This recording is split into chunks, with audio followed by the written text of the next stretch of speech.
Hey everybody, today I want to talk about an album that you probably didn't think I would ever really want to talk about, but it's an album that I like quite a bit, and it's a bit of an oddity and definitely a hidden gem in my opinion. It is this album by Mary Hopkin. It happens to be her debut album called Postcard, and this is released on Apple Records, and I'm sure a lot of you out there already know this, but maybe some of you don't. Paul McCartney produced this album, and he also handpicked all the songs on this album that Mary sings. And besides that, he also plays guitar and bass, and I think he plays a little bit of drums and maybe a little bit of piano as well. So it's very much a Beatle-related album in the sense that Paul McCartney, his stamp is all over this thing. But it's definitely a Mary Hopkin album, so we don't want to overshadow her at all. And the story of Mary Hopkin really parallels the story of the Beatles' Apple Records. So when the Beatles first announced Apple Records in 1968, their main goal was to, besides doing a bunch of other things like TV and film and electronics and all that stuff, really they wanted to create their own record label where they could sign artists that they really liked and artists that they wanted to give a chance to, that maybe before wouldn't have as easy access as maybe other artists had to get to labels and get their albums made and that kind of thing. So they went searching for talent, and they got a lot of random people sending in their demo tapes, and they were just overwhelmed with people sending in their material to try to be signed by the Beatles' Apple Records label.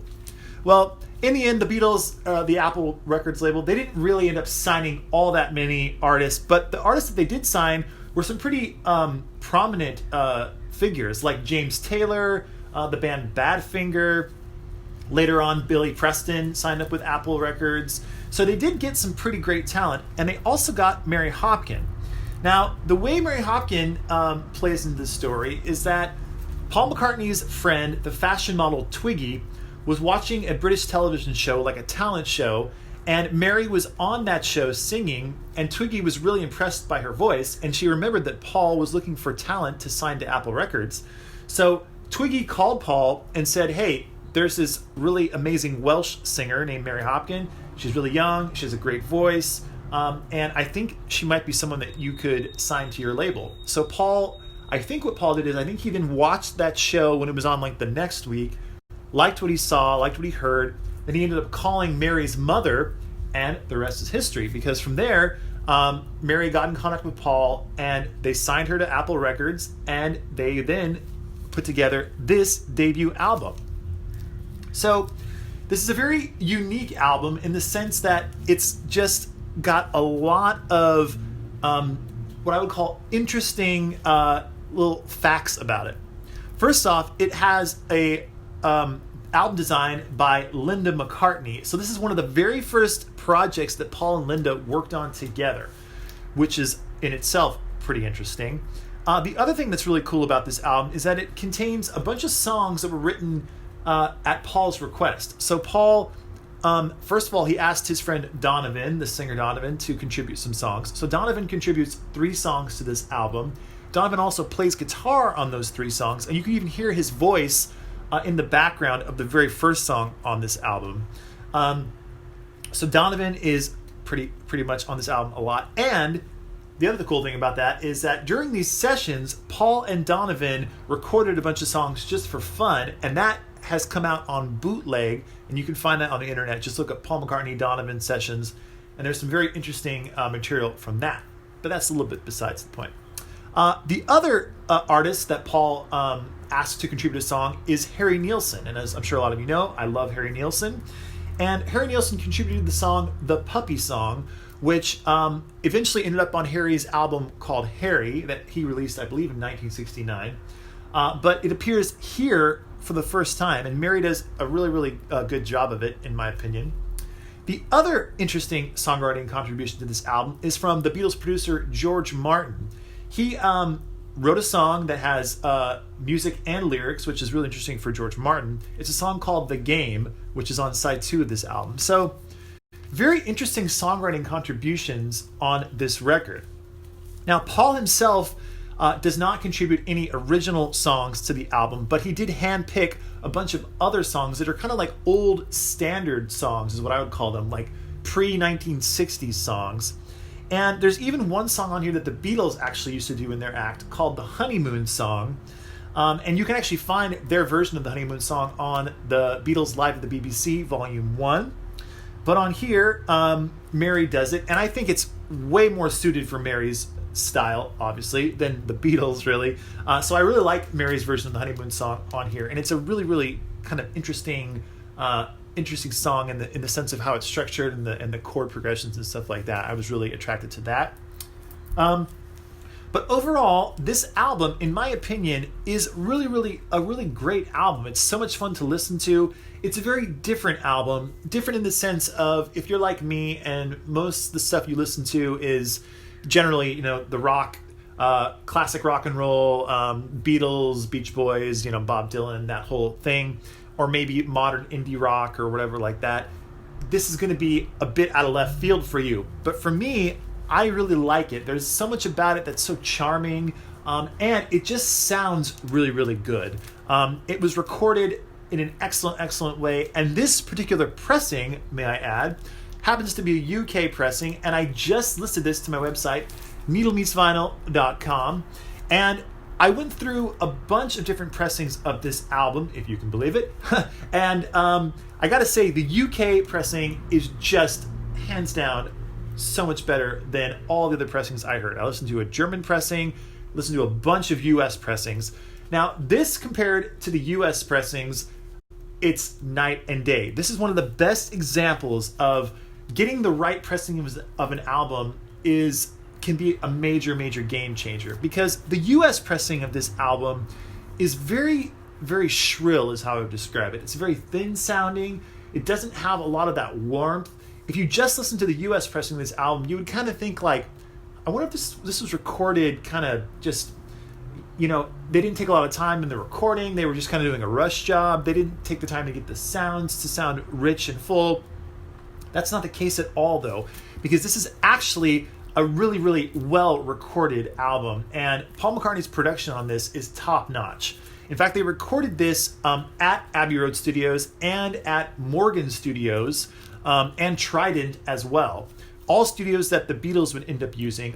Paul used Morgan Studios later on for his first solo album, McCartney. He recorded some of those tracks at Morgan. The Beatles famously used Trident Studios because they had one of the first 8 tracks available in the UK, 8-track recording machines. So some of the White Album was recorded at Trident, and I believe some of Abbey Road was also recorded at Trident Studios. So Paul used some of the best studios around the UK at the time to record Mary's debut album. And I just always really liked this album, and I definitely consider it a hidden gem. And it's not just a great album because it has all those Beatle connections. It's also a great album on its own, and I want to definitely make that clear, because it's easy, I think, a lot of times for the artists that are on the Apple label, it's easy to sometimes kind of look at them as like a novelty act in a weird way. And I think a lot of like Beatle collectors like myself, they almost buy these kind of albums that are like the Apple artists as more of like a completist thing, not necessarily for the actual music. And I really think this album has great music on it, and it's definitely worth pursuing on its own without the whole Beatles connection. Of course, the Beatles connection, the Paul McCartney connection, does make it all that more interesting, especially to someone like me, and probably to you as well. So I just wanted to bring your attention to this Mary Hopkin album, and I will show you this particular pressing here. So I do think this album artwork is very great. This is the front. Again, this is a Linda McCartney photograph, and there's the back. And you can see it's playing on the Postcard title, and Paul, the track listing back there is on a postcard written with Paul's handwriting there, which is very interesting. And the actual record itself, like I said, this is a UK pressing on the Apple label. And this is, by the way, this particular record I'm holding right now is in absolutely near mint, beautiful condition. And this is basically an acoustic album. And when it comes to acoustic albums, like Joni Mitchell's Blue, or some of Nick Drake's albums, or even some of the Crosby, Stills and Nash albums, or Neil Young albums that have a lot of acoustic guitars on them and not a lot else, they're very hard to get right on vinyl for a number of reasons. First off, because there's only like acoustic guitar and vocal, there's a lot of room, a lot of space there for any imperfections in the vinyl are going to come through. Sometimes with other albums, like like a heavy rock album with a lot of drums, a lot of like electric guitars, if the record has a little bit of surface noise, that all gets covered up by the drums and whatever else. On an acoustic album, if there's any surface noise whatsoever, it's going to come through. So an album like this, it's so important to get it in near mint condition with almost no surface noise at all, and this definitely fulfills that. The other thing about an acoustic album, which kind of goes along the lines of what I just talked about, is that since there's only very few instruments going on, there's a lot of room around. I should go back a little bit here. The soundscape with the acoustic guitar and just the vocal, it makes the acoustic guitar and the vocal all that more vulnerable to if there's any like imperfections in the sound, if the sound wasn't recorded the best way possible, you will hear all of that. So it really has to be top notch on all levels when it comes to like one of these type of kind of folky acoustic albums. Hope I described that correctly. I think you know what I was talking about. But anyway, it's just very hard to find these type of albums in really, really nice shape and in really top-notch sound quality. But this one has all of that. So if you're interested in picking up this album by Mary Hopkin, go to our website, needlemeetsvinyl.com. It's currently there right now. You can check it out. And I wrote a whole little backstory about it, so you can read some more about this album as well.